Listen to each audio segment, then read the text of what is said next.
Hello, magandang gabi po. Mga kababayan, sumabog si Erwin Tolpo.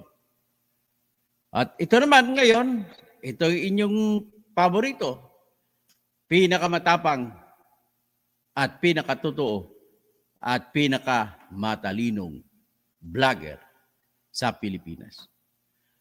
Okay? Baka magalit yung iba dyan, ha? O, sabihin nyo lang, biro na lang yan. Akin na lang yan.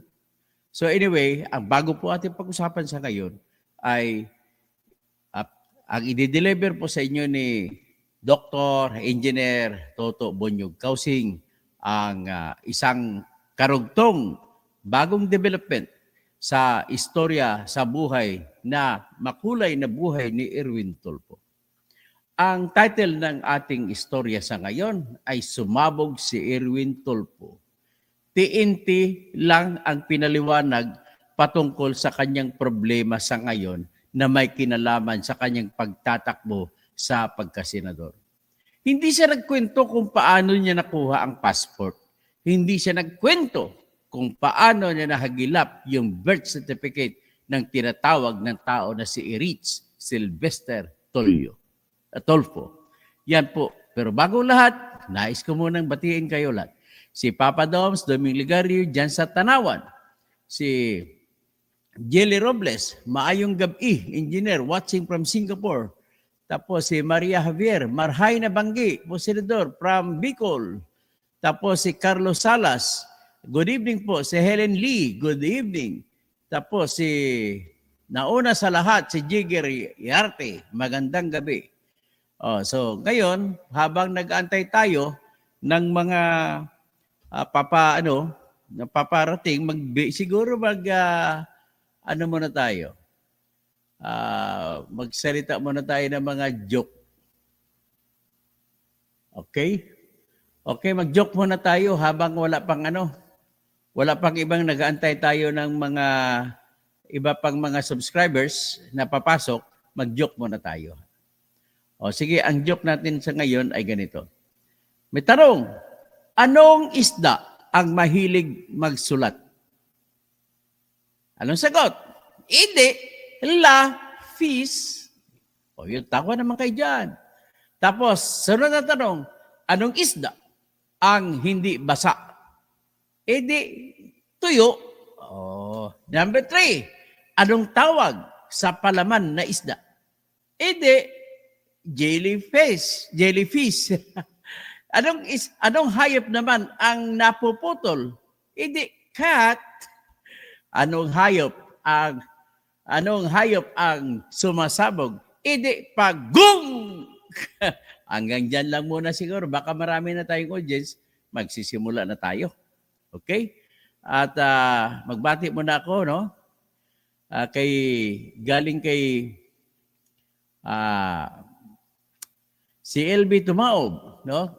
Carlos Salas, Miriam Pasukian, tapos Michelle Rancel, so Lorenzo Mercurio, hello Dr. Toto Kosing, puros grandstanding lang naman ang mga Tolpo, bluff lang sila, tama po kayo. Christopher Talabucon, maayong gabi, Engineer Dr. Tejer Toto Kosing. Pagkatapos, si Sam Daniel, tapos si Ricardo O, si PIC 0925, Jimmy Galimba, tapos si Kiriko Candelosas, tapos si Obob Reacts, Phil Tabayuyong Jr. Maganda dyan sa Cambodia. Rodi Jr. Ibra guys. So yan po ang ating mga at siyempre batiin natin ang ating mga kababayan. Sa mga Maranao, mapia magabi. Sa mga Tausog, mapia magabi mambu, ani. Sa Maguindanao, mapia magabi mambu, no? Sa mga Tausog, Marayaw.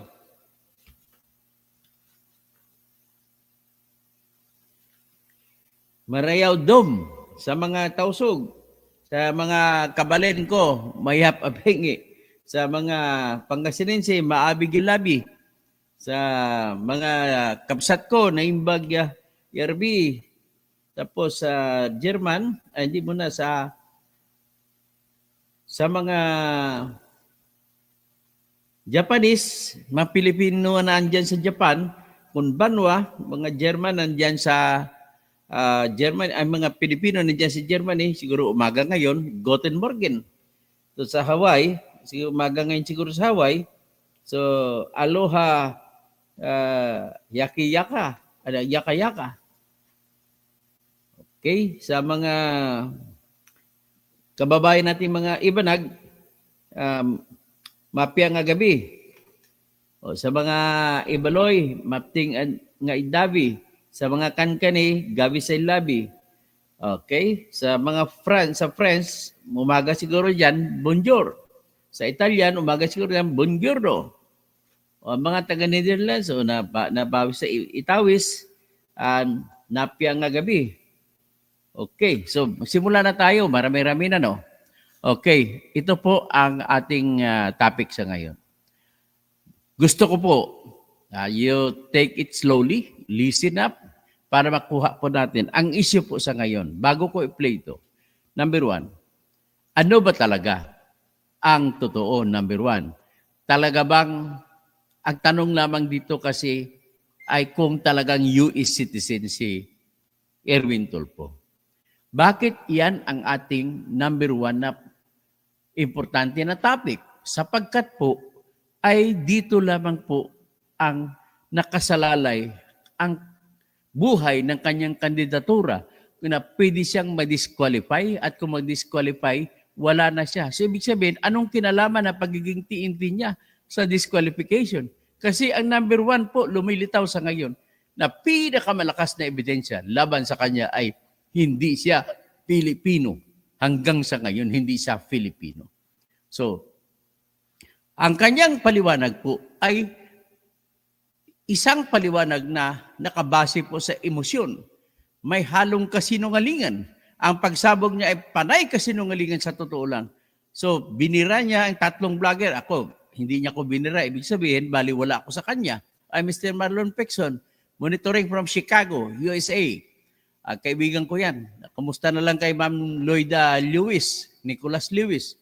Tapos, ang sinasabi niya ay ang kanyang buhay nagsimula sa hirap at nag-TNT. Huwag mo nang kukwentuhan, huwag ka na magkwento ng TNT kasi mas maraming Pilipino nakakaalam ano ang buhay TNT. Anong kinalaman ng pagiging TNT sa kwalifikasyon mo para tumakbo kang senador? Oh, di ba? Mamaya, talakayin natin yan. Ipipresenta ko pa sa inyo yung kanyang mga sinabi at magbibigay tayo ng comment. Pero bago yan, nais ko lamang kayo bibigyan ng heads up kung ano ma-expect ninyo. At ang issue lamang dito ay, ikaw ba talaga ay Amerikano o hindi? At kung Amerikano ka, tanggal ka na sa pagiging kandidato. Kahit number 1 ka pa sa survey. Ganun po ang issue dito. So, Ernesto Amante, Sebastian Charting Gonzaga, si Blanket Spider 78, magandang sumasabog ang TNT. Ano ibig sabihin TNT? Di ba? Pasabog yun? So, Mil Mendez Bulabos. Tapos si Carmelita Nebesiral, David Yomondera, Oping Fraires, Janeline Rosalinda, Jan Patulot, George Cabo-Cabo, Rodi Junior Bagayes. Okay. At shout out yan kay Mr. Ernesto Lagramada na andyan siya ngayon sa Seattle, Washington. Shout out din sa kay Elena Arena. Nandiyan sa Tacoma. So, okay, diretso na tayo. Ang tanong lamang ay kung paano ka nagkaroon ng US citizenship. Nasa pangalan ni Erich Sylvester Tulfo. At kung ang US citizenship mo ay legal mo bang kinuha? Ikaw ba nagkasala sa batas ng Amerika? At kung nagkasala ka, may krimen ba na nangyari? At siyempre, pag may krimen, ibig sabihin na nanluko ka sa mga falsifikasyon na pamamaraan. At kung bakit ka nagkaroon ng tinatawag na US passport, nagpakilala ka na ikaw ay si Erich Sylvester Tulfo. Yan nga ba? Bakit marami po ang TNT na hindi naman nag-apply sa pagkasundalo? Ikaw talaga, mataas ang pangarap mo. Hinamak mo kahit na alam mo illegal, kahit alam mo na panluloko, ay sinugal mo ang iyong sarili at naging sundalo ka pa sa Amerika. Kaya nung ikaw ay naging sundalo at nang matapos ng tour of duty mo, ay alam mo naman namin yan na kapag natapos ang tour of duty mo, ipinapayagan ka na kaagad na mag-retire. At ang retirement pay, ang laki ng binibigay mga sundalong Amerikano, hindi kagaya sa Pilipinas. Okay, sa Pilipinas, pagpa-enlist mo, pagtapos ng 3 taon na tour of duty mo, kung ayaw mo na magsundalo, maliit lang ang kinikita mo. Pero sa Amerika ang laki. Kaya ang kwento niya, nung bumalik sa Pilipinas, ay nagnegosyo. Ano kayang negosyo ang pwede na hindi nakalulugi? Paano ka magnegosyo kung busy ka sa iyong mga Erwin Tulfo in action? Di ba? So, hindi mo ka panipaniwala. Paano mo mapagsabay ang oras mo sa paggawa mo ng booth o opisina dyan sa ABS-CBN para tanggapin ang lahat ng mga nagrereklamo at the same time magnegosyo ka? Imposible naman yan. Ang gusto ko lang mangyari ay, ang negosyo mo ba ay galing sa paninirang puri, paninira sa ibang tao, attack, defend, collect, attack, collect? Ganun lang ho kasimple. Alam mo naman namin ng mga sa media na kinikwento dyan na marami kayong kinukuha na monthly o taripa dyan sa Bureau of Customs noong araw. Kaya paborito nagtitirahin ng Bureau of Customs noong araw. Ngayon, siyempre, nag-level up na kayo. Ang tinitira nyo ngayon, mga congressmen na rin. Mga politiko na. Okay? Pakinggan ninyo yung kanyang pumuputok na paliwanag. Para magkaintindihan tayo. Okay. Ang bago ko sagutin yan, ang sasabihin ko lamang ho ay ganito. Kailangan malaman ng taong bayan, umpisahan ko kung paano, saan nagsimula si Erwin Tulfo, saan nagsimula ang aming pamilya. Okay. Ang tama po yun, yung nabasa ho ninyo, Tacloban Leyte, doon po ako pinanganak. Okay. Ang aking pong ama ay isang sundalo, rose from the rank, from sargento, naging opisyal. Yung nanay ko po ay wala pong trabaho dahil sakitin. Simula nang pinanganak ko ako, hanggang namatay na lang ilang buwan ago, lagi po may sakit yung nanay ko, kaya hindi ho nakatikim ng trabaho, hindi nagtrabaho. Maniwala ba kayo sa kwentong yan? Kung nanay ay may sakit, ang tatay lang kumikita, paano kayo lumaki? Hindi sa nakikita sa iyo na sapagkat kayo ay maganda ngayon kalagayan ninyo, imposible naman yung kwento mo mangyari. Mabuti sana kung palito mukha mo dyan. Kaya ang system ay talagang sa dami namin, 10 kami magkakapatid, hindi mapagkasya nung tatay ko yung sweldo. Yung kita, Kasi siya lang kumikita eh. Siyempre, ang dami pa pinapaaral, 10. So anong nangyari, bata pa lang ako ba, namulat na ako na mahirap kami at hindi ka man pwede magreklamo. Nariyan ba na pagkakataon, pagising mo sa umaga, almusal. Ang almusal mo, for 3 days or 4 days, saging na saba. Yan, sa kanya, nagsimula siya sa kwento, appeal, nagmamakaawa. Diyan siya nag-umpisa ng kwento para bibigyan niya justification ang kanyang kinasasapitan sa ngayon. Pero matatapos lang ngayon, makikinig ka sa kanya hanggang katapusan, wala man lamang siya kahit isang salita ginamit o binanggit para mapailiwanag niya kung bakit meron siyang passport na sa pangalan ni Erich Sylvester Tulfo. Kung tawagin pa, tinitira pa niya dyan si Maharlika. Diyan sa Amerika, yung sabi niya may talaking teleskopyo, yung mata. Tapos tinitira niya si Attorney Randolph Libayan na tinitira din daw ang kanyang kapatid na si Rapi Tulfo, pati siya.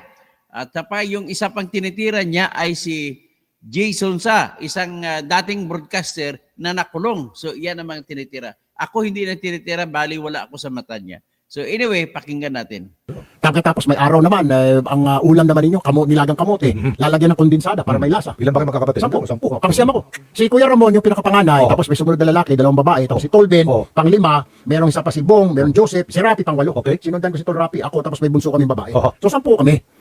May mga araw pa nga, Bayaljo, na ang almusal namin ay lugaw for 1 week. Walang sahog Hirap na. talagang buhay. Walang sahog. Ang sahog lang, either asin or toyo. Kita mo magkwento ha? Ganun na. Pero Mr. Erwin Tulfo, pwede mo ba ipaliwanag bakit meron kang 200 million ngayon sa iyong SALN? 200 million ang net asset mo. Ibig sabihin ng 200 million ang net asset niya, SALN ang tawag niyan, Statement of Asset, Liabilities and Net Worth. Ang iyong kayamanan, ang iyong pera sa bangko kasama dyan, ang iyong mga kalupaan, ang iyong mga kondo, lahat-lahat na, ibawas mo kung magkano ang utang mo. Yan po ang neto, mahigit 200 million. So, paano ka nagkaroon ng 200 million mahigit? Kung gano'n ang kinikwento mo, nagsimula ka ng buhay ng gano'n, imposible naman atang kwento mo na TNT lang ang galing yan. Sige, diretso tayo. Doon sundalo tatay dati. Parang 800 pesos. Oh, sa 10 kayo 800 pesos sa sweldo. So, anong nangyari doon ba? Pinagkakasya yung sweldo ng tatay. Tapos hindi ka pwede magreklamo. Dahil pinagreklamo ka, puro talaga buti pingot. At sasabihin ng tatay ko, may pambili ka ba ng kanin? May pambili ka ba ng ulam? Eh, walang reklamo. Kung ayaw mo ng pagkain, sabihin ng tatay ko, is disciplinary. Tumayo ka dyan. Matulog ka ulit. Kaya hindi pwede magreklamo. At saka paulit-ulit ang sinasabi, ang priority daw na papaaralin si Ramon, dahil panganay, si Felix, si Tucci, si Wanda, yung apat na yan. So, ganun nga nangyari. Sila yung priority na pinaaral ng high school, kolehiyo. Kami ng mga magkakapatid, mga promissory note. Naramdaman ko yung tuwing examen. After 1 week ka pa makapag-exam dahil naka-promissory note. Promissory note sa eskwelahan. Ang priority yung apat. Bakit yung apat na matatandang kapatid ko? Kasi ang sabi ng tatay namin, pag nakatapos kayo, pag-aralin nyo itong mga kapatid ninyo. Simula kay Ben, Sabas, Joseph, Rapi, Erwin, and then pag-aralin ninyo. O, nag-oo naman sila. Then pumayag din naman kami. Okay. Promissory note. Nandyan ba'y na may mga araw na papasok ako na eskwela na wala talagang baon? Hindi ako nakatikim ng baon. Nakakatikim lang ako ng baon dahil doon sa school ko, lalo na nung lumipat na kami. Galing kasi kami ng Mindanao. Lumipat kami ng Palawan. Yung mga bote ng soft drinks, may mga deposito yun. Yun. Lilikumin ko yun. At saka babalik ko sa kantin. At pagkatapos para makakuha. Panggas. Grabe, no? Kapaniwala bang kwento niya? Ganun siya kahirap ng araw, parang si Villar, no? Na lumalangoy sa dagat ng basura. Patuloy. Okay. So, from grade 1 to grade 6, isang beses lang ako nakatikim ng field trip. Dahil wala pang bayad sa field trip. Christmas party from grade 1 to grade 6, dalawang beses lang ako na Christmas party. Wala pang exchange gift. O bakit ka sa atin pa? Sasabihin ng nanay ko, itulog mo na lang yan. Yan ho yung kwento. Hanggang sa nag-high school po ako, nag-aral po ako sa seminaryo, ang sumagot naman ng kalahati ng matrikula ko, yung Kura-Paro ko, yung Paris Priest. Yung kalahati sa tatay ko. Yun ho yung kwento doon. Ngayon, pagdating ko ng college, Simon, nakatapos na. So, pinaaral na ako. Okay. Diyan ho ako pinaaral, diyan po ako nag-aral sa UE, University of the East Recto. Okay. Diyan ho ako nag-aral. Okay. Pinakuha ko ng Bachelor of Science in Business Management. Pagkatapos, syempre, kagaya ng iba, di ba, pag college tayo, napapariwara yung iba dyan, barkada. Inom, lahat. Peer pressure. Peer pressure. Saka pero mga panahon, magulo na. Dahil puro rally na. 19 ko nito ba? 1984, 85. Kaliwat ka na ng rally.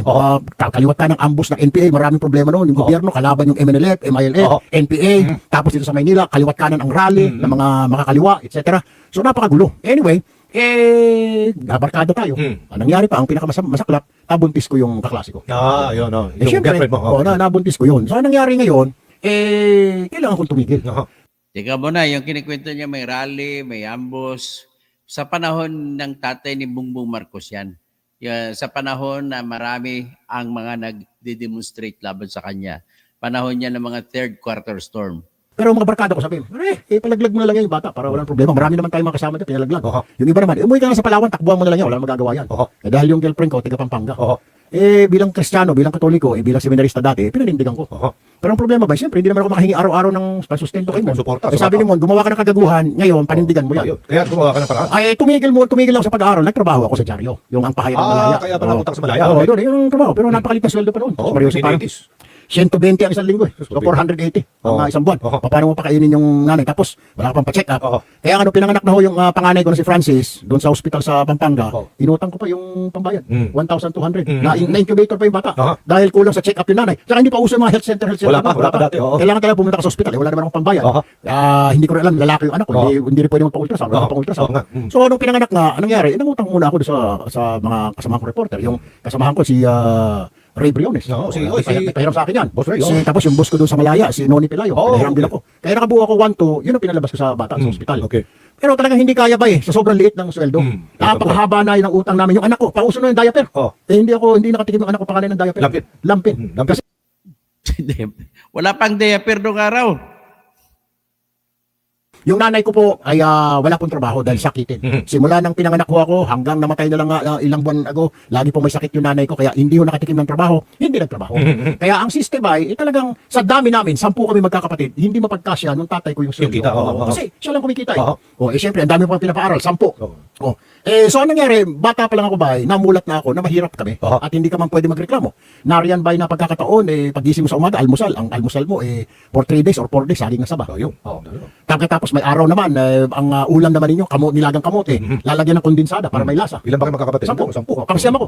Si Kuya Ramon, yung pinakapanganay, tapos may sumunod na lalaki, 2 babae, tapos si Tolben, pang-5, merong isa pa si Bong, merong Joseph, si Rapi, pang-8. Sinundan ko si Tol Rapi, ako, tapos may bunso kaming babae. So 10 kami.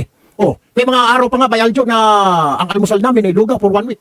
Walang sahog Hirap talagang buhay. Walang sahog. Ang sahog lang, either asin or toyo. Magkano Or- ang sweldo ng sundalo tatay dati? Parang 800 pesos. Oh, Ay, sa okay. 10 kayo 800 na Okay. pesos ang sweldo. Mm. So, anong nangyari doon ba? Pinagkakasya Ah. yung sweldo ng tatay. Tapos hindi ka pwede magreklamo. Mm. Dahil pinagreklamo ka, puro pang buti pingot. Mm. At sasabihin ng tatay ko, may pambili ka ba Mm. ng kanin? May pambili ka ba ng ulam? Mm. Walang reklamo. Kung ayaw mo ng pagkain, sabihin ng tatay ko, is disciplinary, tumayo ka dyan, matulog ka ulit. Ay, Wala namang kinalaman yung kwento ng buhay mo. Mayaman ka na ngayon, hindi na pwede yung kwento ng buhay mo. Pinag-usapan na ngayon, ikaw ba'y kwalipikado tumakbo pagka-senador o hindi? US citizen ka ba o hindi? Pakinggan niyo pa. hindi pwede magreklamo. Oo nga. Mm. At saka paulit-ulit ang sinasabi, ang priority daw na papaaralin si Ramon, dahil panganay, si Felix, si Tucci, si Wanda, yung apat na yan. Mm. So ganun nga nangyari. Sila yung priority na pinaaral ng high school, kolehiyo. Kami ng mga magkakapatid, mga promissory note. Oo. Naramdaman ko yung tuwing examen. Mm. After 1 week ka pa makapag-exam dahil naka-promissory note. Promissory note sa eskwelahan. Ang priority yung apat. Bakit yung apat na matatandang kapatid ko? Kasi ang sabi ng tatay namin, pag nakatapos kayo, pag-aralin nyo itong mga kapatid ninyo. Oo. Simula kay Ben, Sabas, Joseph, Rapi, Erwin, Edel, pag-aralin ninyo. O nag-oo naman sila. Then pumayag din naman kami. Okay. Promissory note. Nandyan ba'y na may mga araw na papasok ako na eskwela na wala talagang baon? Hindi ako nakatikim ng baon. Nakakatikim lang ako ng baon dahil doon sa school ko, lalo na nung lumipat na kami. Galing kasi kami na Mindanao. Oo. Lumipat kami na Palawan. Yung mga bote ng soft drinks, Oo. may mga deposito yun. Oo, yun. Lilikumin ko yun. Oo. At saka babalik ko sa kantin. At pagkatapos para May makakuha. pera. May Oo, pera. at least may panggastos. Okay. So from grade 1 to grade 6, isang beses lang ako nakatikim ng field trip. Dahil wala pang bayad sa field trip. Christmas party from grade 1 to grade 6, dalawang beses lang ako na Christmas party. Wala pang exchange gift. Oo. O bakit ka sa atin pa? Sasabihin ng nanay ko, itulog mo na lang yan. Mm. Yan ho yung kwento. Hanggang sa nag-high school po ako, nag-aral po ako sa seminaryo, ang sumagot naman ng kalahati ng matrikula ko, yung Cura Parroco, yung Paris Priest. Kasimbahan. O, yung kalahati sa tatay ko. Aha. O, yun ho yung kwento doon. Ngayon, pagdating ko ng college, si Mon, nakatapos na. So, pinaaral na ako. Okay. Diyan ho ako pinaaral, diyan po ako nag-aral sa UE, University of the East Recto. Okay. Diyan ho ako nag-aral, okay? Pinakuha ko ng Bachelor of Science in Business Management. Pagkatapos, syempre, kagaya ng iba, di ba, pag college tayo, napapariwara yung iba dyan, barkada. Barkada. Inom, May lahat, iwasan. lahat. Peer pressure. Peer pressure. Tsaka pero nung mga panahon, magulo na. Dahil puro rally na. 19 ko nito ba? 1984, 80s, 85. oo. Kaliwat ka na ng rally. Kaliwat ka ng ambush ng NPA. Maraming problema noon. Yung gobyerno, kalaban yung MNLF, MILF, Oo. NPA. Tapos dito sa Maynila, kaliwat ka na ng rally ng mga makakaliwa, etc. So napakagulo. Anyway, nabarkada tayo. Ang nangyari pa, ang pinakamasaklap, nabuntis ko yung kaklase ko. Yun. Yung Siyempre, girlfriend mo. nabuntis ko yun. So, ang nangyari ngayon, kailangan kong tumigil. Oo. Pero mga barkada ko sabi, palaglag mo na lang yan yung bata para walang problema. Marami naman tayong mga kasama dyan, pinalaglag. Oo. Yung iba naman, umuwi ka lang sa Palawan, takbuhan mo na lang yan, wala nang magagawa yan. Oo. Dahil yung girlfriend ko, taga Pampanga. Oo. Bilang Kristiyano, bilang Katoliko, bilang seminarista dati, pinanindigan ko. Oo. Pero ang problema ba, siyempre, hindi naman ako makahingi araw-araw ng pansustento kay mo. Suporta, Sabi ni Mon, gumawa ka ng kagaguhan, ngayon, panindigan mo yan. Ayun. Kaya gumawa ka ng paraan. Tumigil ako sa pag-aaral, nagtrabaho ako sa dyaryo. Yung ang pahayag ng Malaya. Kaya pala punta ka sa Malaya. Oo, Okay. doon, yun ang trabaho. Pero napakalit na sweldo pa noon. Oo, Seryoso, parang 1980s. 120 ang isang linggo eh. So 480 ang isang buwan. Paano mo pakainin yung nanay? Tapos wala ka pang pa-check up. Kaya pinanganak na ho yung panganay ko na si Francis doon sa ospital sa Pampanga. Inutang ko pa yung pambayad. 1,200. Na-incubator pa yung bata. Dahil kulang sa check up yung nanay. Tsaka hindi pa uso yung mga health center. Wala pa dati. Kailangan talaga pumunta ka sa ospital. Wala naman akong pambayad. Hindi ko rin alam, nalalaki yung anak ko. Hindi rin pwede magpa-ultrasound. Wala pang ultrasound. So nung pinanganak na, anong nangyari? Nangutang muna ako doon sa mga kasamahan ko reporter. Yung kasamahan ko si Ray Briones. Pahiram sa akin yan. Boss Ray, Tapos yung boss ko doon sa Malaya, si Noni Pelayo. Pahiram din ako. Kaya nakabuo ako 1-2, yun ang pinalabas ko sa bata sa ospital. Okay. Pero talagang hindi kaya ba sa sobrang liit ng sweldo. Napakahaba na yun ang utang namin. Yung anak ko, pauso na yung diaper. Hindi nakatikim yung anak ko pangalan ng diaper. Lampin. Kasi mahal ng diaper. Tapos, yung para makakain, yung ang ginawa ko, inuwi ko yung mag-ina ko doon sa Bianan. Okay. Sa Pampanga. Sa Pampanga na. Pagkatapos noon, walang pagkain. Yung bigas nila, inuutang nila sa tatabing sari-sari store. Dilata. Ang haba na listahan ko nung bay.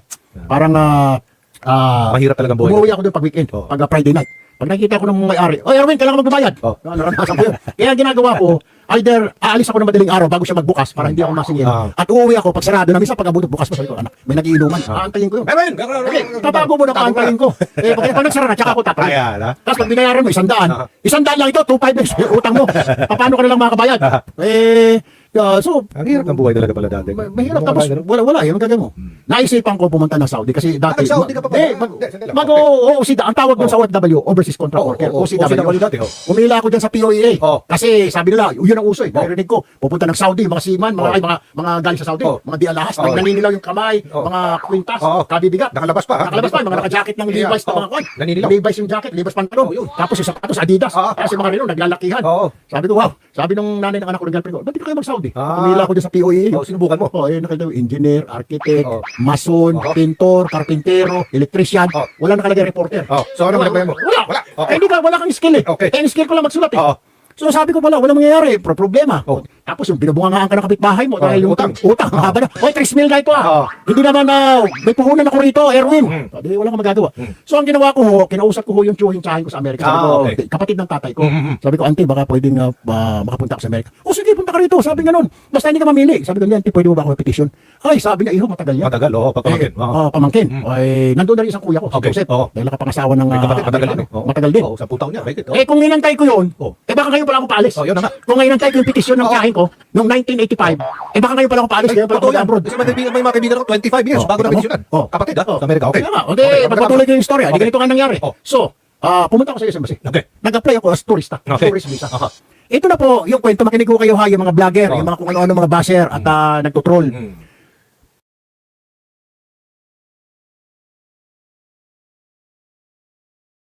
Sino kayang vlogger tinitira niya? Actually, hindi ako kasama sa kanyang tinitira. Binabanggit niya lang dyan ay si Jason Sa, si Attorney Libayan, at saka si Maharlika.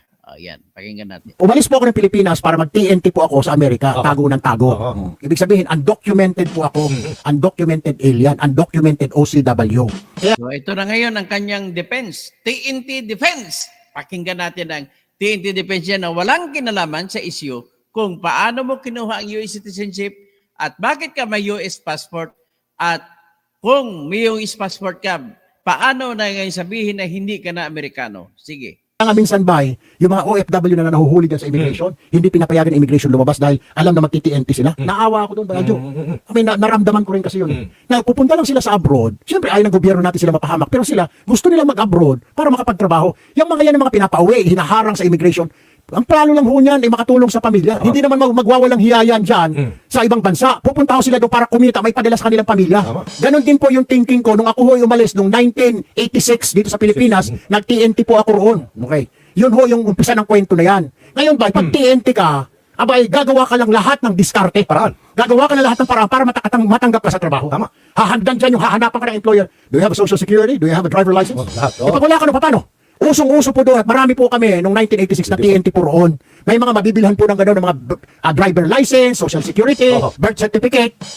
Kaya sinabi niya, Kaya ang system, sinabi niya, nakabili daw, may bibili daw ng driver's license, birth certificate. So, ibig sabihin, binili mo ba yung pangalang Erich Sylvester Tolpo at saka pati birth certificate? Binili mo ba yon?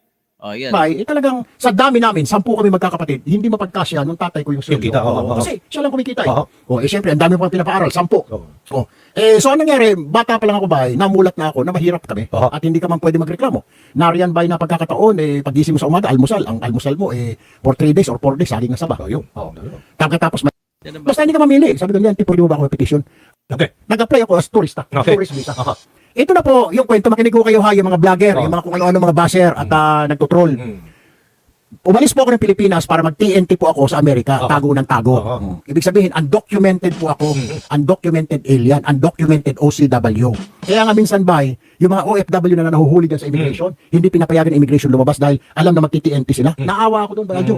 I mean, naramdaman ko rin kasi yun. Na pupunta lang sila sa abroad, siyempre ayaw ng gobyerno natin sila mapahamak, pero sila gusto nila mag-abroad para makapagtrabaho. Yung mga yan ang mga pinapauwi, hinaharang sa immigration.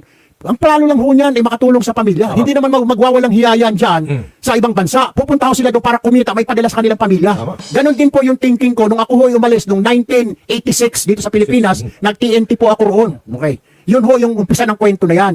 Ngayon ba, pag TNT ka, abay, gagawa ka lang lahat ng diskarte. Paraan. Gagawa ka lang lahat ng paraan para matanggap ka sa trabaho. Tama. Hahandan dyan yung hahanapan ka ng employer. Do you have a social security? Do you have a driver license? Lahat. Eh, pag wala ka, no, paano? Usong-uso po doon at marami po kami noong 1986 na TNT po roon. May mga mabibilhan po ng gano'n, ng mga driver license, social security, birth certificate. Doon ho, pwede kayong dyan sa downtown San Francisco, sa LA, meron mga gano'n, Aljo. So, gagawin mo lahat ng diskarte, Aljo, para makakuha ng trabaho. Okay. O, eto ngayon. So, ang una kong trabaho, sabi ka ng tiyahin ko, basta huwag ka lang mamili. Hindi ka naman pwedeng, gusto ko mag-reporter. Isa ng local experience mo. Ito lahat po ng mga nasa Amerika ngayon, yung mga nakapunta doon, hahanapan ka ng employer ng local experience. Ano experience mo na local as reporter? Dito ako nag-reporter sa Jalo. So wala. Hindi ka naman pwede mamili ng trabaho. So ang una ko pinasukan ng trabaho by Aljo para mapadalahan ko ng pagkain yung mga anak ko, yung nanay ng anak ko, mabayaran ko yung utang ko. Una kong trabaho yung mangalap ng mga shopping cart. Oo, may ano yan, ha? May pera yan. Oo. Hindi, shopping cart. Ayun na nga. Yung mga nasa parking lot, yung mga nasa kalsada, itutulak kayo pabalik doon sa supermarket. So, okay. May bayad doon. Mhm. Yun ang trabaho ko, alas 8 hanggang alas 4 ng hapon every day. Magkano makita nun? Dahil TNT ka, ang basic doon, ang minimum dati doon, $5 per hour. Okay. Pero dahil TNT ka, $2 ka lang. Aha, okay. $2. So, winter yun. Dumating ako doon. Malamig ba yun? Ay, naka-jacket ako, nakalahat. Sa California ba yan? Dalawang medyas sa San Francisco. Oh, yun, malamig doon. Okay. Daily City. Mhm. Oh. Kulang. So pagdating sa gabi, yung katabi naman na restaurant, na Filipino restaurant, Bracket in-applyan ko as dishwasher. So okay. 8 to 4 ako dito sa pagtutulak ng shopping cart. Oh. 6 to 10 po ako, tamang-tama dinner doon sa restaurant. Dishwasher. O dishwasher naman ho ako. Ito ang problema. Pag TNT ka kasi, laging ini-inspection ng immigration yung mga tindahan. Baka may mga illegal kayo dyan, usong-usod. At saka marami napapauwi dati. So hindi ka pwedeng tatagal. Dahil pag minsan, darating yung immigration. Biglaan. Where are your employees? Bring them out. Hanapan ka ng dokumento. Nakapila kayo lahat doon. Oo. Where's your document? Titignan. Eh, siyempre, matalas yung mata ng mga US immigration. Oo, ganun. Pag-pick, pusas. Oo. Pag-kuhan, huli, pusas. Uwi ka. Dog report ka agad. Hindi, tayo, deport ka. Oo, deport ka. Mamabait naman sila. Hindi ka kukulungin kagaya sa atin na dadaling ka sa city jail. Oo. Sila doon, dadaling ka sa immigration facility, paprasa sa papel mo, pauwi Uwi ka, oo. So, yung problema, hindi ka pwedeng tumagal sa trabaho mo. Oo. So, ano nangyayari? Ilipat ka na naman ng trabaho, Bayaljo. Kasi wala kang kasiguruhan kung ano mga... Lilipat-lipat para maiwasan talaga, no? Maiwasan yung inspection ng immigration. Yan ang naging problema. Oo. So, lipat na naman. Hanap ka na naman ng trabaho ngayon sa iba na naman. Kasi nakakuryente na na dumating na immigration doon Natiktikan ka na. doon sa plaza parang Filipino plaza yun So natiktikan ka na. Hanap ka na naman ng isang trabaho. Yung sumunod ka na trabaho dito na sa may Oakland, California. Nag-apply ako bagger. Ang supermarket pa rin. Okay. Bagger. Kasi may experience na ako sa pagtutulong. Oo. So bagger. Medyo tumastas yung sweldo ko, Oo, 350. okay. Bagger ako sa umaga by Aljo. Tapos pagdating sa gabi sa stock room. Ng the same supermarket. Iba naman sa Bakit ka naman stock iba? room ng kwan yun eh. Hindi ka natutulog nun. Stock room, 8 hours ka, pwede kang 4 hours part-time. Oo. Full-time, part-time. Okay. Kasi bawal naman yung pareho mo ipo-full-time. Okay. Mga kasuhan ng Department of Labor, yung kumpanya. So, nagpo 4 hours ako doon sa, hindi ko sigurado kung sa Mervyn's ba yun o JCPenney, sa stock room. Yun yung kakamada ka, bubuksan mo yung mga kahon, i-display mo yung mga damit, kayo yun, gabi yun, graveyard. So, yun ang naging trabaho ko sa stock room. Tapos, para makatipid by Aljo, bago ako umuwi, pag may nakikita ko yung mga homeless, yung mga kainan. Street dweller, Oh, yung mga street dweller. Meron mga ganun, yung mga soup kitchen. yan, O, sa San Francisco uso yan. Kaya pala, Soup kitchen, yung mga simbahan, yung mga kumbento nagpapakain. Pipila ko ba Aljo doon? Ilang beses ko naranasan yun dahil para makatipid. Kasi ibili mo ng mga hamburger, ito libre. Pipila, masarap din naman. Bibigyan ka ng sopas, may mga sahog. Minsan meron silang mga mashed potato. Gustong-gusto ng mga homeless, mashed potato. Tapos may sabaw na salsa. Parang yung sa mga KFC, gano'n. May mashed potato. Laban na yun. Pipila ko para doon. Para makatipid lang by Aljo. So, hindi ko noon. After few months, may mga Pilipino ako nakasama. Kami, alam na, pare, may kuha ka ba? Hindi, wala akong papel eh. Kami, pare, may makukuha ka doon, may mga ganito. Uy, pare, meron palang opening ang pinakamaraming trabaho sa Reno, Nevada. Doon, hindi sila mahigpit. Sabi ko, ganun ba? Hindi mahigpit ang Reno, Nevada. Pumunta ka rin kung gusto mo. Ay, tamang-tama, yung santsahin ko, doon nakatira sa Reno. Yeah, sabi nga, come over. Sabi niya, you can work in the casino. Ang daming casino. So, pumunta ako ng Reno, Nevada. Doon ho ako nag-apply ng trabaho. Noong umaga, ang trabaho ko, kaya halos lahat ng trabaho nadaanan ko na eh. Nag-caregiver po ako ng matatanda. No? Caregiver ka rin pa. Hindi, ang gagawin mo dati kasi yung caregiver, yung mga naka-wheelchair, ilalabas mo sa arawan para mamaarawan. Kasi papasok mo, tapos papaliguan. Yung mga lalaking mga matatanda. Tapos itutulak mo naman doon sa kubidor. O yan, 8 to 4, ganun ang trabaho ko. Pagdating sa gabi, warehouse man naman ako ng Montgomery Wards. Department Kayod kalabaw talaga. Dati. Kasi kulang eh. Tapos sinabi ng girlfriend ko, buntis ako, ito sa pangalawang anak natin. Kailangan mo mag-double time. Diba? Gumawa ng paraan. Kailangan mo gumawa ng paraan. Hindi naman po pwedeng kaang-kaang ka dyan. Badging. Hindi mo pwede. Tapos, dati hindi pa uso yung mga cellphone. So, ang gagawin ko dyan, magpapabarya ako pag magsweldo. Pipila ka pa doon. Papabarya ako ng, kulay ka nalagay ng quarters. Yung mga telephone book. Yun yung trabaho ko. O pagkatapos, so babalik tayo doon sa umaga, taga-kuhan ako ng mga matatanda. Sa gabi, sa casino ako, sa warehouse ako ng Montgomery Wards. Pero sa stock room ulit. Sa Nevada na ito, ha? Sa Reno. Okay. Pagkatapos, nanawa na rin ako dahil ang ginawa naman yung Department of Health yata nila, kailangan meron kang lisensya para mag-alaga ng matanda. May inspection. May So, lisensya. bumitaw na ako doon, bay.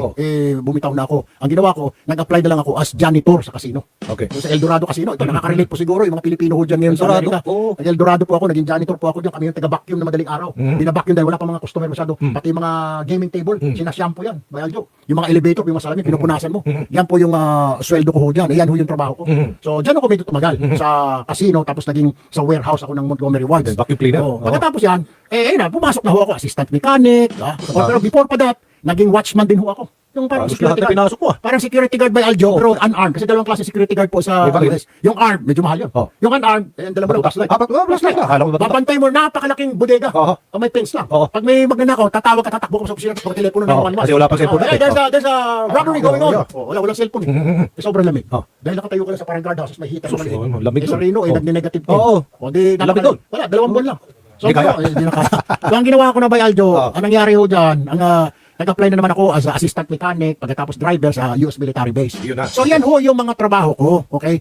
For 10 years, yan ho yung trabaho ko sa Amerika. 10 years. After 10 years by, nadala ko na yung mga bata sa Amerika, Aha. awa ng Diyos. Kaya pasalamat din ho ako sa United States dahil nadala ko yung mga bata sa napag-aral. Libreng edukasyon doon. Doon, oh. Hanggang high school, libreng edukasyon. Pati college, pwedeng ilong ng bata. Aha. Bayaran nyo lang. Aha. So nang nadala ko na doon, sabi ko, tama na siguro yung trabaho na ito.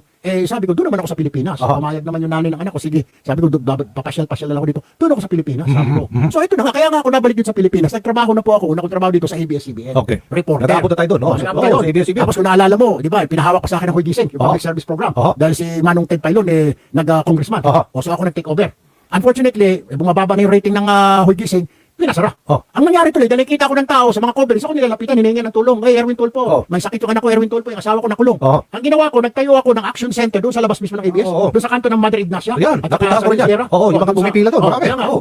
doon nag-umpisa yung public service office ko. Oh. At tandaan nyo yan, nagsabi siya na siya kuno ay nag-umpisa ng Action Center. So kung nag-umpisa ka ng Action Center, tingnan mo yung kanyang kwento, nung bumalik siya sa Pilipinas, napakasipag niya. Paano pa siya magkakaroon ng pagkakataon na magnegosyo? Kasi sasabihin niya mamaya, kaya sa daw lumaman ay dahil yung pera niya kinita doon sa pagiging TNT ay pinuhunan niya dito. Paano kaya siya magpatakbo ng negosyo na siya naman ay busy sa Action Center niya? O, pakinggan natin. Since 2000 yun, Bayaljo. Okay. Hanggang ngayon, bukas pa. Ah. Pero nandiyan sa Mother Ignacia ngayon. So, ito mo yung ginawa ko, Bayaljo. Oh, ngayon, kini-question ako ng mga ilang mga vlogger, kini-question ho ako ng ilang basher, mga troll. Diyos ko po, sabi, may karapatan pa ba yan tumakbo bilang senador, bilang mataas na opisyal ng bayan natin, walang kredibilidad, walang integridad. Kung pagiging TNT ko ho, kung pagiging undocumented alien ko po, bawal po ako magsilbi. Bawal na po ako magtrabaho sa ating bayan. Dahil ginawa ko lang naman ho yun para mapakain yung mga anak ko, para maitawid yung mga anak ko sa paghihirap. Kung kasalanan ho yun, sa tingin ho ninyo, then guilty po ako. Pero ito lang ho masasabi ko, wala po akong nilabag na batas dito sa ating bayan, wala po akong nilokong tao ni isang Pilipino. Maging sa Amerika nung nandoon po ako, wala po akong inistapa, wala po akong iniscam ng mga Pilipino, maging ng mga Amerikano. Totoo? Ha? Bakit yan nanluluko ka sa passport? Paano nangyari na nagkaroon ko ng passport ni Eric Sylvester Tolpo kung wala kang niloloko?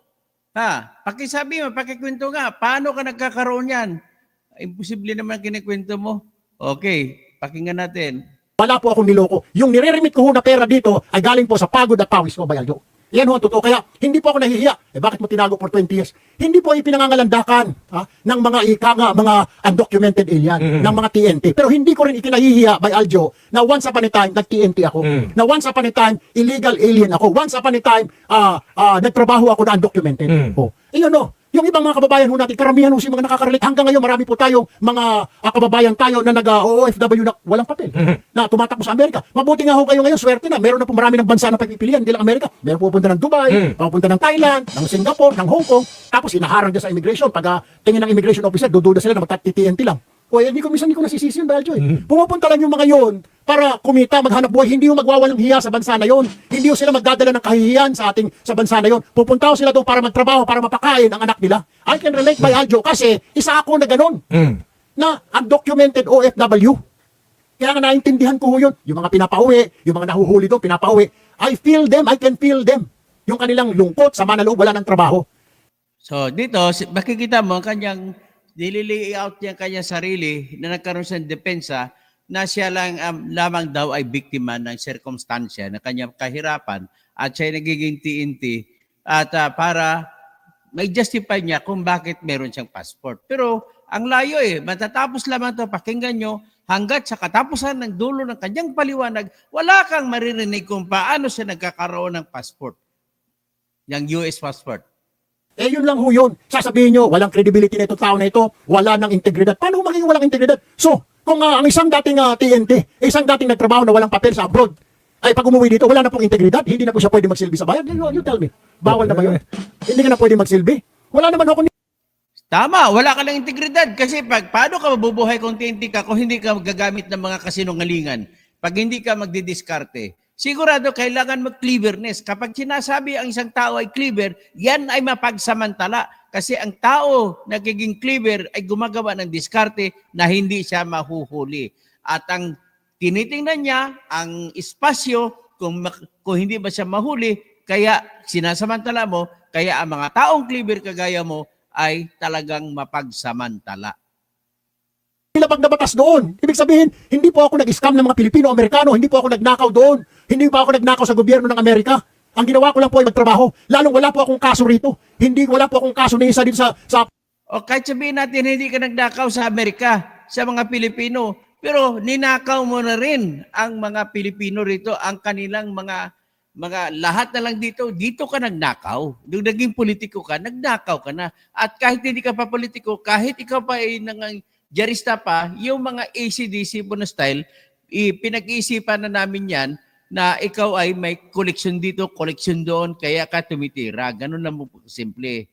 Kaya ang kasipagan mo sa pagtira ay ginagamit mo talaga ang diskarte yan para kayo ay kumita. panluloko, pagnanakaw, wala po akong in-scam na Pilipino. At ikaw ay Pilipino. Exactly. Pagkatapos sasabihin, nanluloko. Ano niloko? Alam nyo, alam mo ba, isa lang ito kaya binabanatan tayo dahil number 1 ho ako sa survey. Balakas ko eh. Doon po sa mga tumitira na vlogger, mga basher, number 1 po ako since last year pa, June. Sinabi ko na sa nanay ko, pero ang nanay ko po ay nalungkot. Nabubuhay pa yung nanay ko. Sabi niya, hindi nakakatuwa yan. Sabi ko, bakit? Kasi anak, titirahin ka niya. Umarang ka talaga dyan. Pagdating sa eleksyon. Totoo yan. Ito na nga ho, nagkatotoo na yung sinabi ng yumao kong ina. Lahat po ng survey, Pulse Asia, SWS, Tangere, Lelo, lahat po, Octa Research. Consistent eh. Lahat po ng 8 yata nagsasurvey, number 1 po ako. Octa Research. Ano ho gagawin natin? Pagkatapos may tumitira pa, dala-dalawa, sobra-sobra may magkapatid pa. Ano magagawa natin? Yun yung tingin ho ng tao eh. Ang dahilan siguro dyan tayo, tinatanong ako, bakit ka number 1? Siguro po yung performance. Nagmamanifest. Wala pa po kami sa gobyerno, hindi pa po ako congressman. Si Rapi ay hindi pa rin senador. Alam mo, ito naman in fairness naman sa inyo, kayo po ay nag-number 1. Pati si Bentol po ay sumusunod sa iyo. Pati si Rapitol po ay nag-number 1 nung siya tumakbo. Simple lang yan, huwag na nating inaamin naman namin na talagang magaling kayo dumiskarte.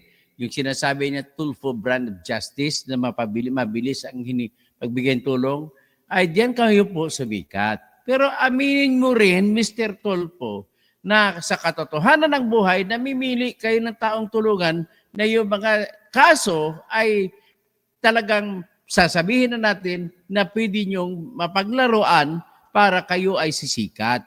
At hindi niyo pinapansin yung ibang mga tao sa tingin niyo ay walang kwentang istorya. Kaya kagaya kay Rapi Tulfo, ang ginagawa niya, lahat ng mga awayang mag-asawa, awayang mga mag-boyfriend, yung mga kataksila ng misis, kataksila ng mister, yan ang gustong istorya.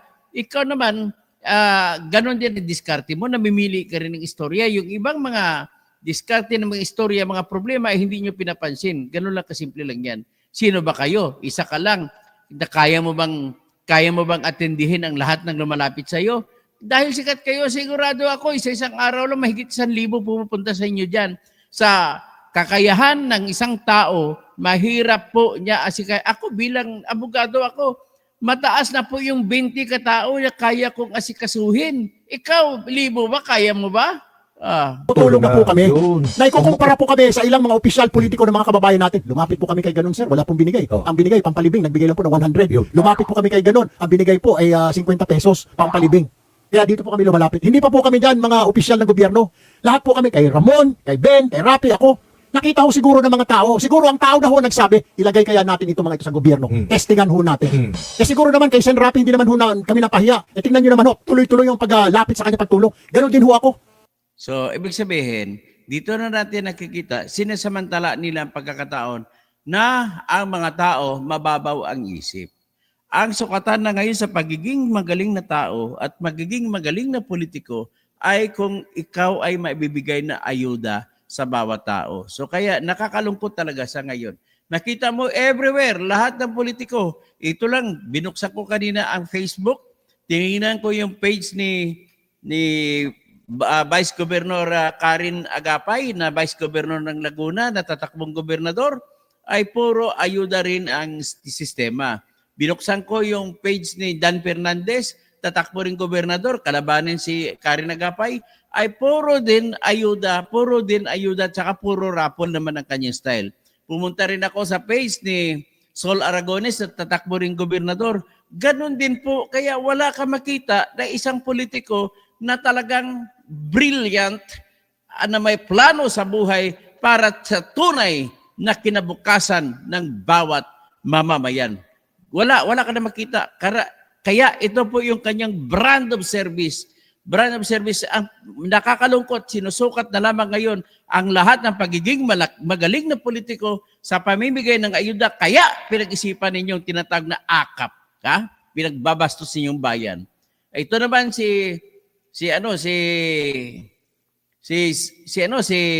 Len Alonte.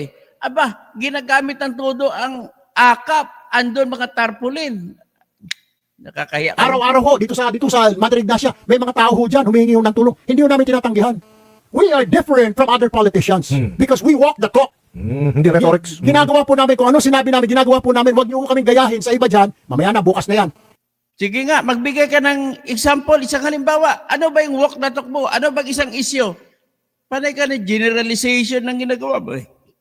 Sige, diretso. Sir, kailangan ho ng ganito. Sa amin po kasi, pag may nangangailangan, ibigay mo na kung kaya mo ibigay ngayong araw. Yan po yung ginawa ko sa DSWD. Yung pamimigay ng AX dati, no, DSWD. Dati, abutin ka ng 1 linggo. Pabalik-balik yung pobre. Pambayad niya sa ospital. Nung naging secretary po ako, sabi ko, sapat na yung hospital bill at saka indigency, ibigay mo na. Binibigay. Ako ho nagpaumpisa ho niyan. Bakit mo pa pagbabalikin yung tao?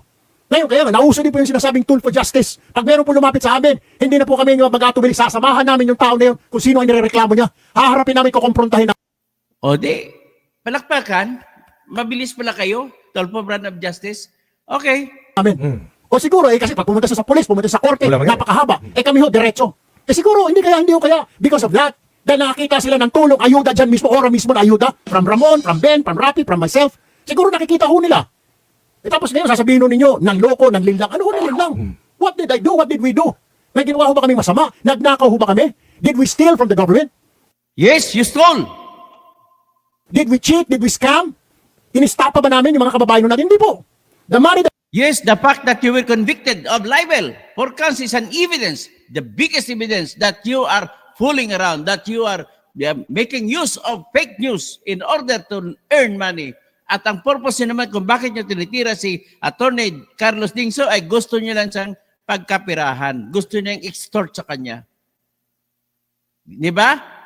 you're saying na binibigay ko po dito galing po sa akin. Ito po yung mga napag-ipunan ko sa Amerika, ininvest ko po sa negosyo nung dumating po ako noong 1996.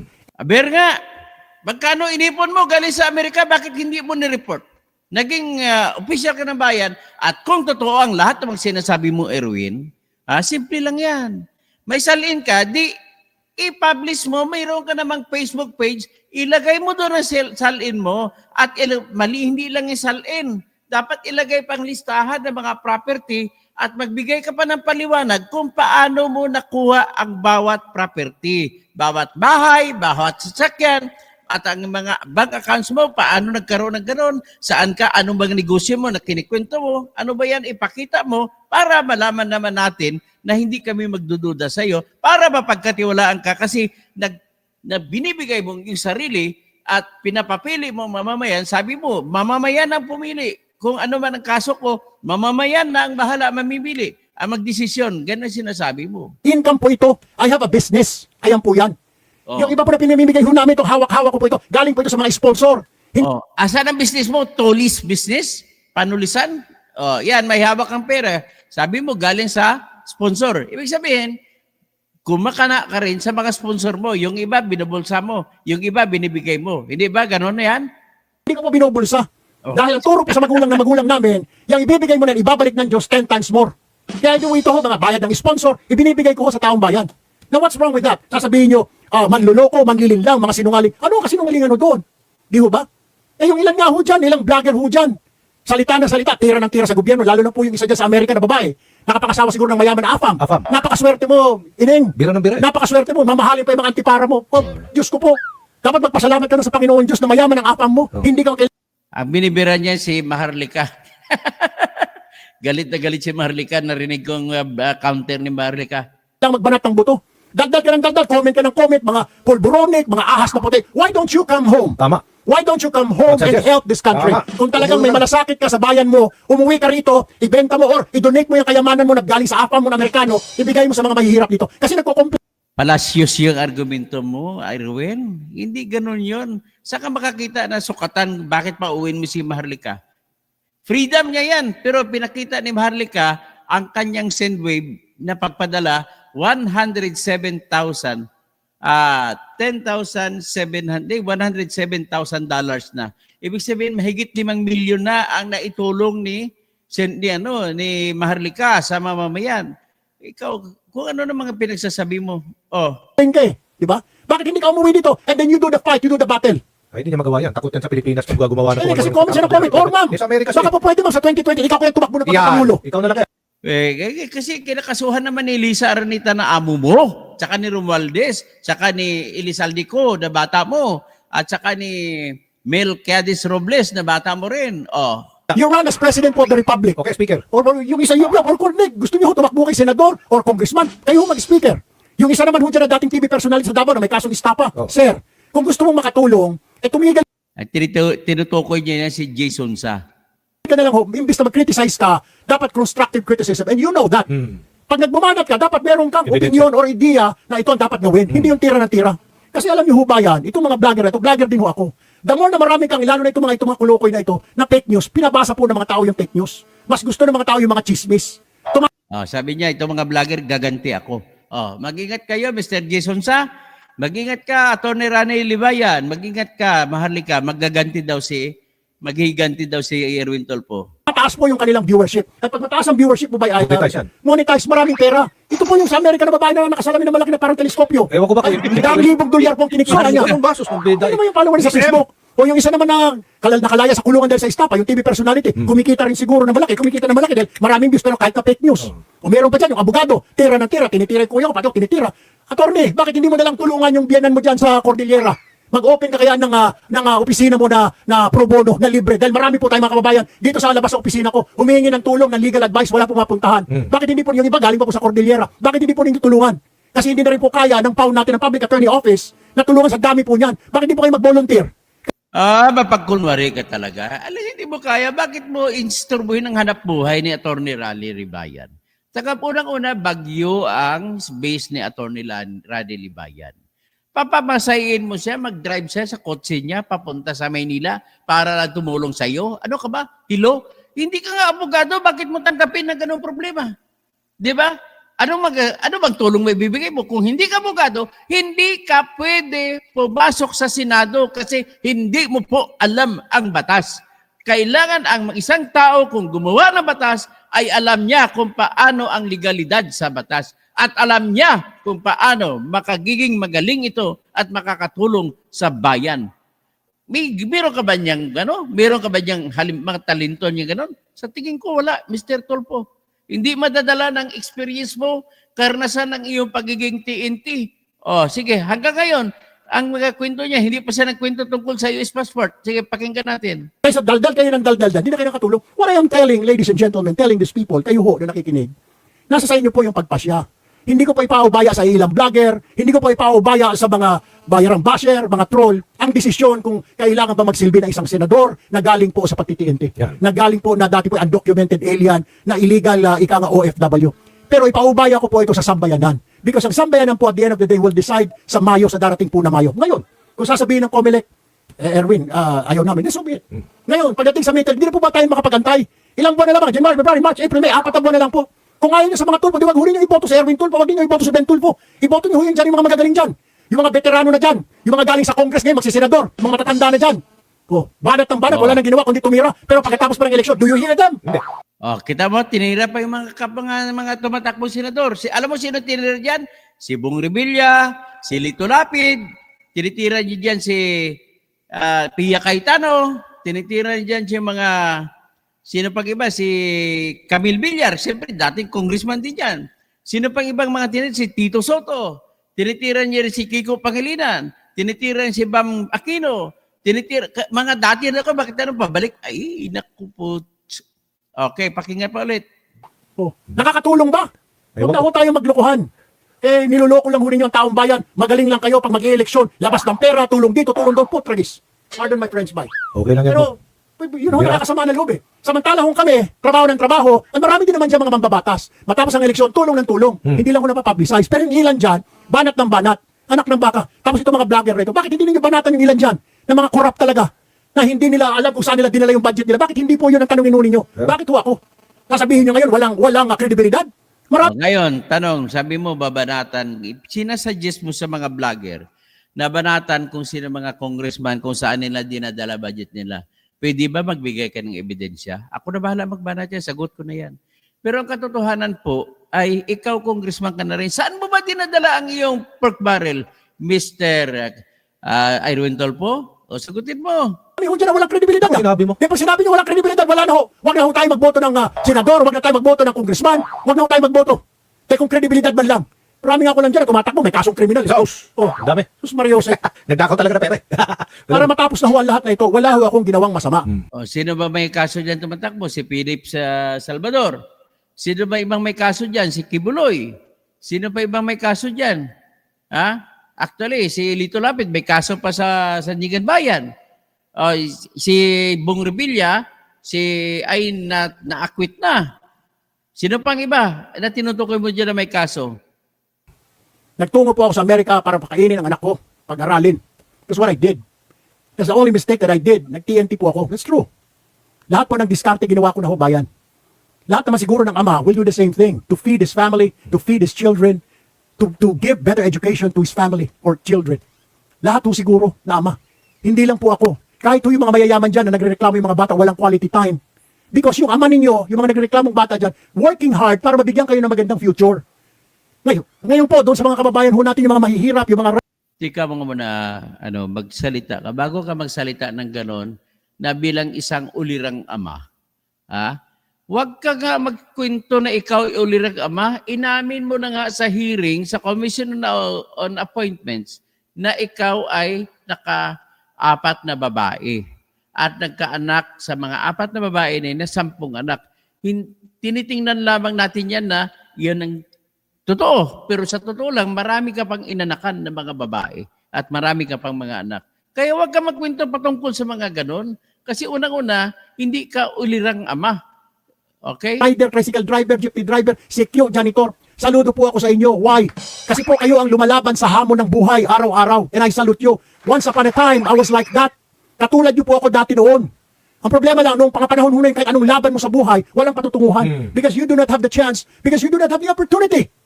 Yung maganda dyan kung lumaban ka talaga ng patas. Yan So ikaw ba may opportunity? Nagkaroon ka ba ng opportunity? O opportunista ka? Gumagawa ka ng opportunity sa panahon na kahit walang opportunity at kumikita ka sa in every opportunity. Hindi ko po ikinahihiya, bayan, na I was once an undocumented alien, na I was once an illegal OFW dahil wala akong papel. Hindi ko po ikinahihiya, pero hindi ko po pinangangalandakan. Why? Hindi ko po ikinahihiya because yung pinakain ko po sa mga anak ko, hindi ko po ninakaw, hindi ko po in-scam, wala po akong kaso sa Amerika, wala po nagkaso sa akin. Dito wala rin po akong kaso, mga O wala kang kaso sa Amerika, ito magkakaso ka na. Kasi alam na ng Amerikano na piniki mo ang passport, piniki mo na kunwari ka na ikaw si Erich, si Sylvester Tolfo na hindi naman totoo. Kaya yan po ang kaso mo na dadarating. Violation of Passport Act and violation of the common crime of swindling. Ganon po mangyari. Or falsification or estafa. Ganon ang kasimple. kababayan natin, hindi ko rin po niloko. As a matter of fact, tinutulungan ko pa po. And why is that na ngayon? Walang kredibilidad, walang karapatang magsilbi. Why? Isa lang po akong Pilipino, I'm an ordinary guy. Gusto ko lang po makatulong. Gusto lang po namin makatulong. Gusto ko po, kailangan po kapit sa patalim. I have to survive. I have to take care of my 2 kids and my girlfriend, my wife before. Ito po, nais ko lang bago patapos na rin siya, nais ko lang stress dito na sa panahon ni Duterte, hinihimod niyang puwit ni Duterte. Dinidepensa pa si Duterte laban kay Leni Robredo. Tatawagin niyang hoy, putang babae ka, kalad ka rin kita. Parang ginaganon niya. Ano ka ba? Klaseng pagkatao, kaya pag gano'n ang mga ugali mo, dahil sa buhay mo, sa karanasan, mapait mang karanasan mo, dahil gano'n ba? So pinapaliwanag mo sa amin, mga Pilipino, na nagtatanong, kung US citizen ka ba o hindi. Kung US citizen ka, paano mo nakuha yon? At kung nakuha mo sa pamamagitan ng birth certificate na kagaya Alice Go style, o kanino naman yon? Asa naman ang taong yon? Totoong buhay pa yon o patay na yon? O kasi sabi mo kanina, ay nagbebenta ng birth certificate o talagang inimbento lang ba yon? O, pakinggan natin. That's why pumunta ako. Kung may pera ho ako, I wouldn't have gone. I wouldn't have left. Kahit sino po yan, mga OFW na yan, kung may pera ho yan, aalis ba hindi eh. The point is, may dahilan po eh, kaya umaalis yung tao eh. Lahat ho may dahilan eh. Kung mayaman ho yung mga yan, aalis ba yan? Hindi ho sila aalis. Hindi na masama pa eh. Sasabihin, panluloko. Anong panluloko? Yung pinakain ko sa mga anak ko, pinag-aral ko, galing po sa pawis ko. I work hard. I work. Ayan in fairness sa iyo, umiiyak na lumuluha na yung mata niya. O, tingnan niyo naman, maawa naman kay Erwin Tulfo sa kasinungalingan niya. 12 hours, 16 hours a day for 10 years. And now you tell me na manluloko ako? Na niloloko ko ang taong bayan? Why? Wala po akong niloko. And I am proud to say na yes, nag-TNT po ako. Gumawa po ako ng diskarte para mabuhay ko po yung mga anak ko. Eh, hindi lang po ako. There are millions of Filipinos in the US na they started like that. Ang difference lang po namin, sila nagpaiwan na doon, nagkaroon na po sila ng papel. Ako po wala. That's the reason, ganun lang ko kasimple yun. Kaya I understand po, yung mga OFW dyan, documented or not documented, saludo po ako. Dahil sila lang po ang bumubuhay sa ekonomiya natin. They are the true heroes. Yung mga OFW. So gano'n pala, alam mo mga OFW sa true heroes. Pag-usapan natin kung bakit true heroes. Ganito po yan. Ang isang bansa, kung gumagasta, ay walang palabas ang pera, bumibili ng import, nababawasan ang pera ng bansa.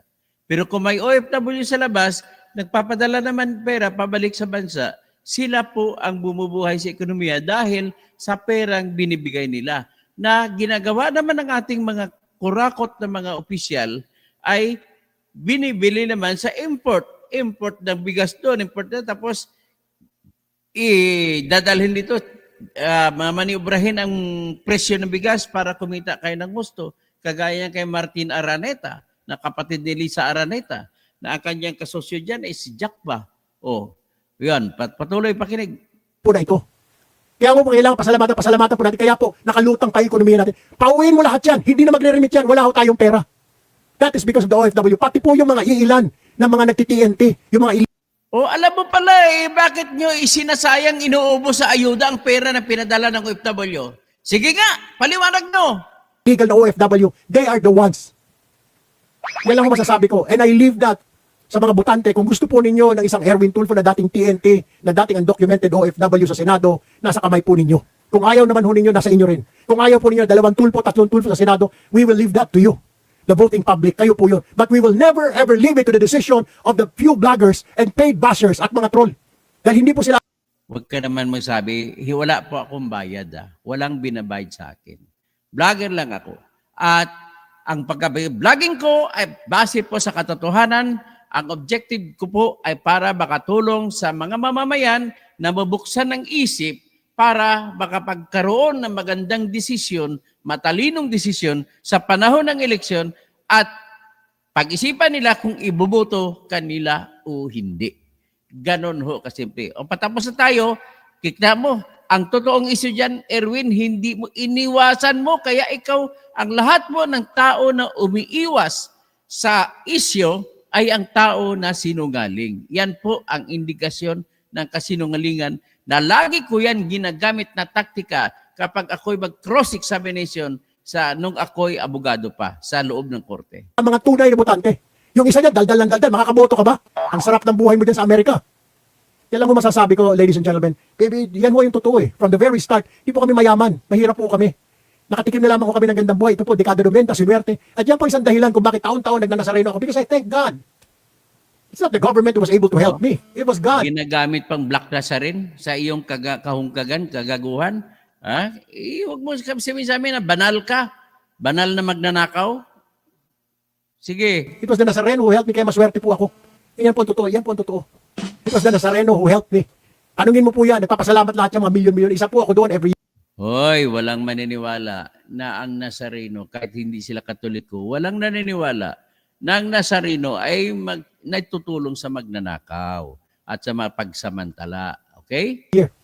Kaya do not accuse me na manluloko, panluloko, sinungaling. Wala po akong niloko. Hindi po ako nagsinungaling. I never lied to my children. I never lied sa kapwa ko. Wala po akong kinuhang pera na in-scam. Hindi ko po niloko ang gobyerno natin or ang gobyerno yung mga Amerikano, mga kababayan natin. Never. Ang ginawa ko lamang po ay nag-TNT. Anyway, maraming salamat po for listening. Palakpakan! Palakpakan! So narinig nyo na? Narinig nyo na yung paliwanag niya? Minsan hindi siya nagbanggit patungkol sa kung ano ang nangyari sa passport ni Erich Sylvester Tulfo. Inamin niya na yan sa interview kay Katunying Taberna na siya ay pumunta sa US Embassy, sinuko niya ang passport na Erich Sylvester Tulfo at yung SS card, o Social Security Card, sinuko niya. Pati driver's license daw, sinuko niya. So ngayon, kung sinuko mo yan, at nag-expect daw siya, sabi siya na siya ay mag-renounce. Pero sagot daw sa kanya ng consular officers doon sa US Embassy sa Manila, you have nothing to renounce because you are not a citizen after all. You're, the one who is the citizen is fake in the name of Erich Sylvester sa Tulfo. Kaya po, sa totoo lang, huwag ka mag-rant dito, huwag ka mag-lecture. Kasi you are not the owner of all the sufferings and the pains in the world. You should have learned to be sober in your statements. You are supposed to learn to be open-minded and learn to accept the truth, whether it brings destruction to your integrity or not, or even if until it will pull you down into the fall of grace. Ganun lang kasimple yan. Kaya kung hindi ako bubuto sa iyo. Kasi unang-una, hindi ko nakakitaan ng sinseridad ang iyong kinikwento. Ang issue labang nito na binibring up ko, at mind you, sumulat na po ako sa COMELEC at inaantay ko na lamang po ang go signal ng COMELEC na kukunin ko pong dokumento at ako'y magsasampa ng kasong disqualification. Disqualify Tulfo, Erwin, at saka pati na si Ben Tulfo kung may pera lamang ako. Ang problema ko sa COMELEC ay ginastusan, tinaasan nila ang pagbayad sa filing fee. Kung hindi ka makapagsampa ng kasong disqualification, kung hindi ka magbabayad ng 10,500 pesos dyan sa COMELEC. Kaya hanggang dito na lang muna tayo at magandang gabi po sa lahat. At siyempre, ito tawagan lang natin siguro no, isa-isa. Hindi ko na kaya na abutin, no? O sige, ang sa dulo, siguro sa dulo, sino ba? O si Bumblebee S, Cassandra Daisy, Nathan Antonio, Joey Gapero, si Jelly Hapo. Ang yung kuwaran to sa Supreme Court yun. Antayin muna natin. So, quick 0925, crocodile tears is what the likes of your Elwin Tulfo sheds. Yun, crocodile tears. The tears of the crocodile, Lacoste. Okay, diyan na po tayo. Nenen Kausing, US citizen ka, magaling ka magkunwari, niluloko nyo ang bayan. Okay? Ito lang tandaan mo, kung nakayanan mo lukuhin ang Amerika, kung nakaya mong traidorin si Duterte, ay kaya mo ring traidorin si BBM at traidorin ang bayang Pilipinas. Kaya magandang gabi, Erwin Tulfo.